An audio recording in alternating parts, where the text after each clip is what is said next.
Olá, meus amigos, vamos falar sobre a lição de quinta-feira, a lição do dia 22 de julho. A lição número 4, ela fala sobre o custo do descanso.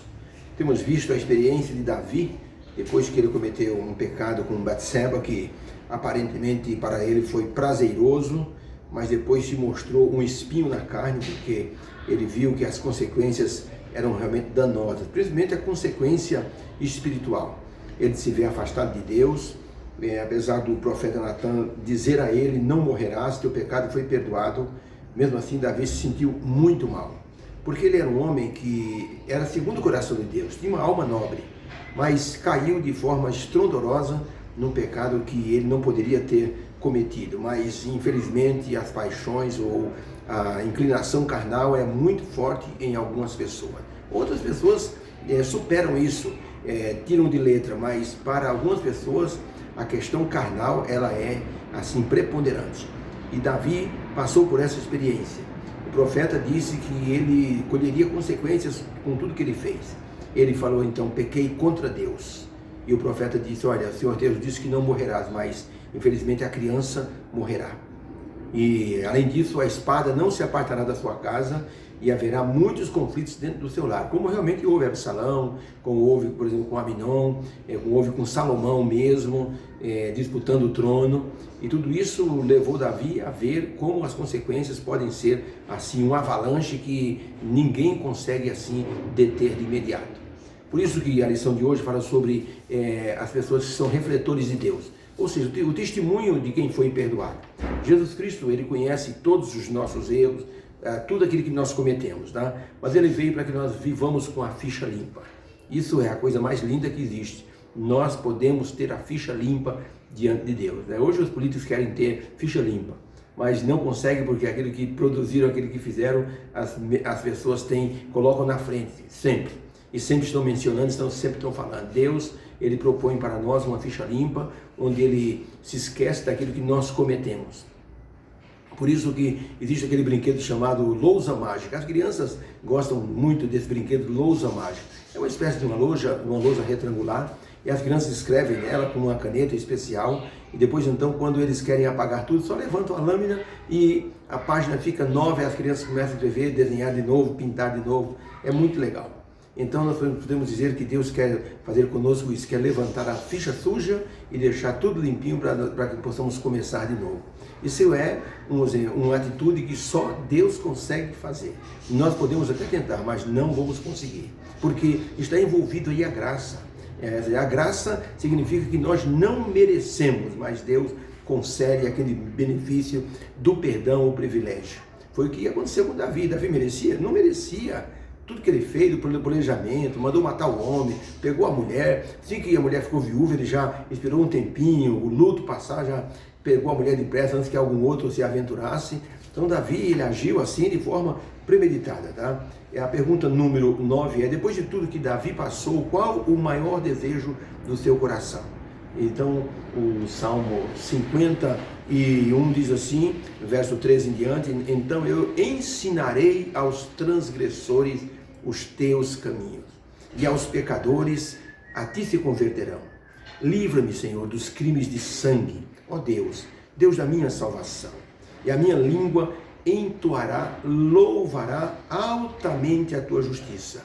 Abre, Senhor, os meus lábios, e a minha boca entoará o teu louvor, pois não desejas sacrifício, senão eu os daria. Tu não te deleitas de holocaustos. Os sacrifícios para Deus são o espírito quebrantado, e um coração quebrantado e contrito não desprezarás, ó Deus. Ó Senhor, clamava Davi, faze bem a Sião, segundo a tua boa vontade. Edifica, Senhor, os muros de Jerusalém. Então te agradarás dos sacrifícios de justiça, dos holocaustos e das ofertas queimadas. Então se oferecerão novilhos sobre o teu altar. Então a pergunta: qual o maior desejo de Davi? Resposta: Davi queria testemunhar do perdão divino, queria mostrar os caminhos de Deus aos pecadores para que se convertesse. Isto é que é a mudança de um coração convertido. Davi mostrou isso. Um coração que estava assim, pulando de alegria, porque ele recebeu o perdão de Deus. Ele cometeu um pecado gravíssimo, com consequência, mas ele sentia o perdão de Deus, uma nova vida. Já ouviram falar em Bink? Bink era um homem feiticeiro nas ilhas ocidentais, uma parte asiática, lá perto da China, da Austrália, e Bink morava numa dessas ilhas. Bink era um feiticeiro tão poderoso que ele conseguia mover cadáveres de um lugar para outro. Os espíritos faziam isso para ele. Bink matava pessoas com trabalhos espirituais. Bink, ele fazia o que ele queria. Ele conseguia, assim, mudar certas situações que ninguém acreditava. Como é que você fez isso? Os espíritos faziam isso por Bink. Bink era um manipulador e era manipulado pelos espíritos. Esse homem conheceu Jesus. Através de um homem pregando em praça pública. O Espírito Santo falou no coração dele. A mudança foi imediata. Bink tentou mudar de vida, o diabo não quis. Foi um ano de luta espiritual. Bink sofreu os piores ataques do demônio. Mas Bink diz, eu quero estar ao lado de Jesus Cristo. O batismo de Bink tinha 3.000 pessoas. Antes dele se batizar, ele disse, eu não quero nada do que eu fazia antes perto de mim. Ele pegou todos os objetos de feitiçaria dele, todos os amuletos, fez uma fogueira de quase 3 metros de altura. E ele mesmo tocou fogo. Houve gritaria assim de demônios enquanto as coisas estavam queimando e o povo ficou quase que apavorado. E Bink então disse, não se apavorem, Deus está no comando. E ele se tornou um homem diferente. Hoje Bink, ele é respeitado como um servo de Deus, uma pessoa que fala de Jesus de uma maneira plena. Ninguém se lembra de forma assim pejorativa de Bink como feiticeiro. Lembram dele agora como um missionário de Deus. Então, Deus faz conosco o trabalho de um artesão que recupera um objeto de arte que foi quebrado.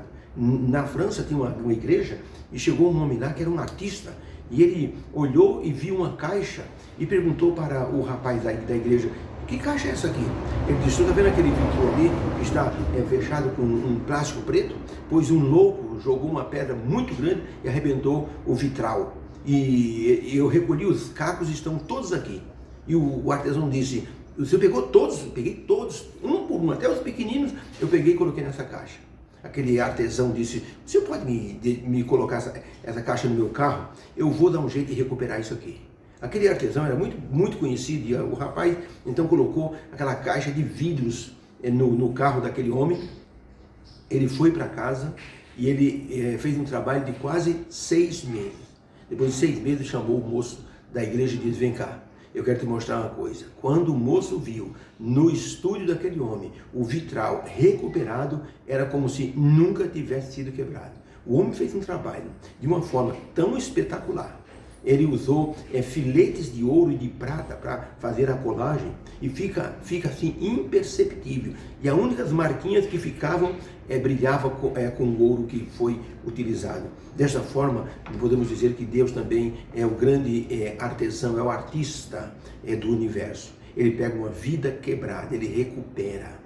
Ele transforma essa vida em um testemunho, em um refletor de sua verdade, de sua palavra. Ellen White, no livro Ciência do Bom Viver, na página 428, ela escreveu o seguinte, devido ao pecado, nossa condição não é natural e deve ser sobrenatural.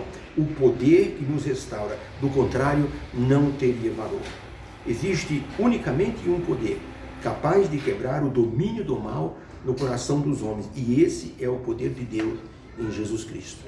Está vendo? Então, por causa do pecado, a nossa condição é sobrenatural. E o poder que nos restaura tem que ser sobrenatural também. Não adianta ninguém dizer, olha, vou te ajudar, vou te recuperar, autoajuda. As pessoas não se tornam melhores por causa disso. Não tem livro neste mundo, a não ser a Bíblia, que pode ajudar na transformação da vida de uma pessoa. Pergunta número 10. Existe alguma semelhança entre Salmo 51 e 1 João capítulo 1, verso 9? Eu vou ler Salmo 51. Diz assim Davi, tem misericórdia de mim, ó Deus, segundo a tua benignidade.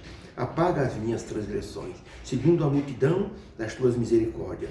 Lava-me completamente da minha iniquidade e purifica-me do meu pecado, porque eu conheço as minhas transgressões e o meu pecado está sempre diante de mim. Cria em mim, ó Deus, um coração puro e renova em mim um espírito reto.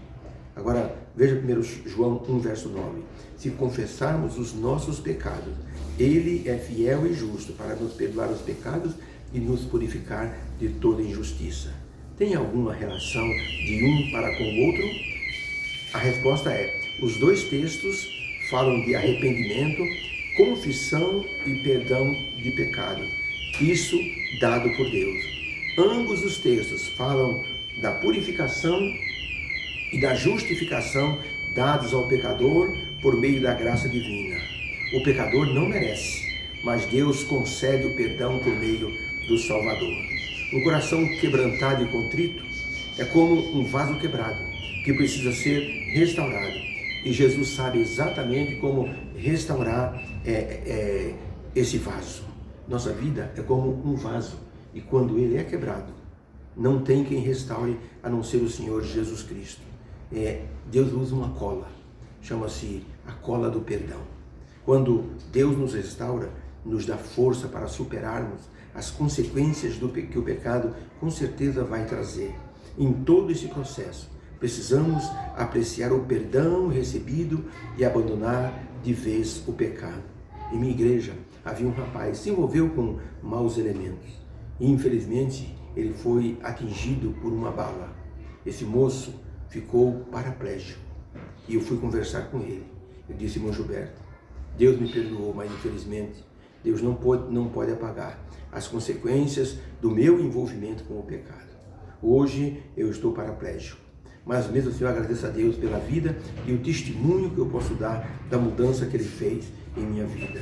Então precisamos enxergar isso como a graça de Deus. A graça de Deus nos dá força para superarmos as consequências do pecado. Eu conheci um moço numa igreja que eu estava pregando de manhã, no sábado. De repente, quando terminei a pregação, o rapaz disse: posso falar com o senhor? Eu fui conversar com ele. Gente, ele era o pior matador daquela região. Ele havia ido numa sexta-feira à noite matar uma pessoa, não havia conseguido. Ele ia no sábado de manhã, estava indo. Quando ele passou em frente à igreja, ele ouviu minha voz e o Espírito Santo colocou ele dentro da igreja. Ele disse: eu não sei porque eu entrei aqui. Eu estava indo matar um camarada que ontem eu não consegui. Mas eu quero conversar com o senhor. Ele me falou a história dele. Eu fiquei impressionado. Ele tinha 2 cicatrizes no peito, feito por uma calibre 12, no confronto que ele teve com a polícia. Ele tinha 2 buracos na perna, também de 2 balas de fuzil que ele havia tomado tiro em confronto com a polícia. Ele disse: professor, eu preciso mudar de vida. Eu conversei com o pastor da igreja, coloquei ele em contato com o pastor da igreja. O pastor deu estudos para ele e ele foi batizado, se entregou à justiça e hoje ele é um missionário dentro da prisão. Um homem completamente modificado, uma pessoa com a folha limpa, um testemunho do poder de Deus. Precisamos apreciar que o perdão, ao ser dado por Deus, nós precisamos fazer desse perdão, assim, uma escada para a santificação. Um rapaz foi preso por ter cometido um crime, um assassinato. O irmão dele foi falar com o presidente. E o presidente disse: olha, eu dou o perdão para o seu irmão, desde que ele esteja pronto para receber o perdão. Mas ele tem que estar pronto, hein? Então você vai visitá-lo e pergunta e avalie se ele está pronto para receber o perdão. O irmão foi até a cadeia, pediu autorização, entrou na cela, conversou com o irmão dele e disse: meu irmão, eu tenho que dizer uma coisa para você. Eu tenho acesso ao presidente. Eu vou te fazer uma pergunta. Se eu conseguisse o perdão para você, o que você faria? Ele olhou para o irmão e disse: se eu saísse daqui, a primeira coisa que eu ia fazer, eu ia matar o juiz que me condenou. Eu ia pegar cada uma das testemunhas, eu ia dar um tiro na nuca de cada uma delas. Aqueles infelizes. O irmão abaixou a cabeça e disse: eu estou indo embora. Já vai embora, já estou indo embora. Ele saiu e disse: ele não está preparado para receber o perdão, infelizmente. Por isso, Deus quer nos dar o perdão para que nós possamos apreciar o perdão e nos tornarmos testemunhos vivos do seu poder perdoador. Foi o que Davi queria fazer. Senhor, eu quero ensinar aos transgressores o teu caminho. Vamos orar. Obrigado, Senhor, por essa lição. Ajuda-nos a entender, a aceitar e usar o perdão que o Senhor nos dá. Ajuda-nos a termos, Senhor, uma vida nova na tua presença. Agradecemos em nome de Jesus. Amém. Fica com Deus. Amém.